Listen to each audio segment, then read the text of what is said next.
Outsourcing employees కి special corporation ఏర్పాటు చేయడానికి తెలంగాణ సర్కార్ సిద్ధమవుతోందా?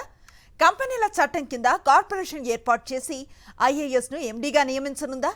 ప్రభుత్వ ఉద్యోగుల మాదిరిగా అవుట్సోర్సింగ్ ఉద్యోగులకు కూడా భద్రతగా ఈ కార్పొరేషన్ పనిచేయనుందా? అవుననే సమాధానం వినిపిస్తోంది.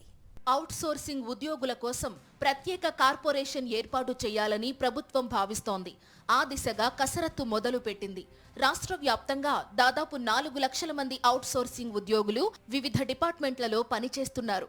కొత్తగా ఏర్పాటు చేయనున్న కార్పొరేషన్తో అవుట్సోర్సింగ్ ఉద్యోగుల జీవన ప్రమాణాలను మెరుగుపరచడమే కాకుండా ప్రభుత్వ శాఖల్లో ఎక్కడ ఏ అవసరం ఉన్నా ఈ కార్పొరేషన్ ద్వారానే రిక్రూట్ చేసుకునేలా ప్రభుత్వం ప్లాన్ చేస్తున్నట్లు సమాచారం.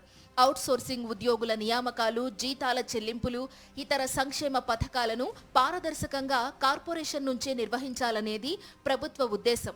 దీంతో బ్రోకర్ల దందాకు చెక్ పడుతుందని, ఉద్యోగులకు సామాజిక, ఆర్థిక భద్రత దొరుకుతుందని భావిస్తోంది. అవుట్సోర్సింగ్ కార్పొరేషన్ కు ఎండీగా సీనియర్ ఐఏఎస్ ను నియమించాలని ప్రణాళికలు సిద్ధం చేస్తున్నారు.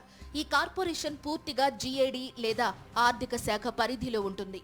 కంపెనీల చట్టంలోని సెక్షన్ 8 కింద నాన్ ప్రాఫిట్ సంస్థగా కార్పొరేషన్ ఏర్పాటు చేసేలా ప్రతిపాదనలు సిద్ధం చేస్తున్నారు. ప్రస్తుతం ప్రైవేట్ ఏజెన్సీల ద్వారా అవుట్సోర్సింగ్ ఉద్యోగుల నియామకం జరుగుతోంది. దీంతో ఆలస్యంగా జీతాల చెల్లింపులు, అవినీతి, అర్హత లేని వ్యక్తుల ఎంపిక లాంటివి జరుగుతున్నట్టు ఆరోపణలు వస్తున్నాయి. కార్పొరేషన్ ఏర్పాటుతో ఈ సమస్యలన్నీ తొలగిపోనున్నాయి.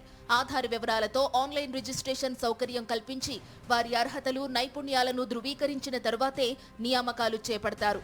నియామకాల్లో Telangana state and subordinate service rules, రిజర్వేషన్లు, రోస్టర్ను అనుసరించేలా ప్లాన్ చేస్తున్నారు అధికారులు.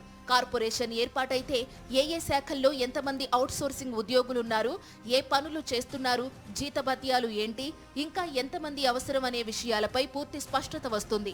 కార్పొరేషన్ ఏర్పాటైతే సకాలంలో జీతాలు చెల్లించడంతో పాటు పీఎఫ్, ఎంప్లాయీస్ స్టేట్ ఇన్సూరెన్స్ వంటి చట్టబద్ధమైన ప్రయోజనాలు అందుతాయి.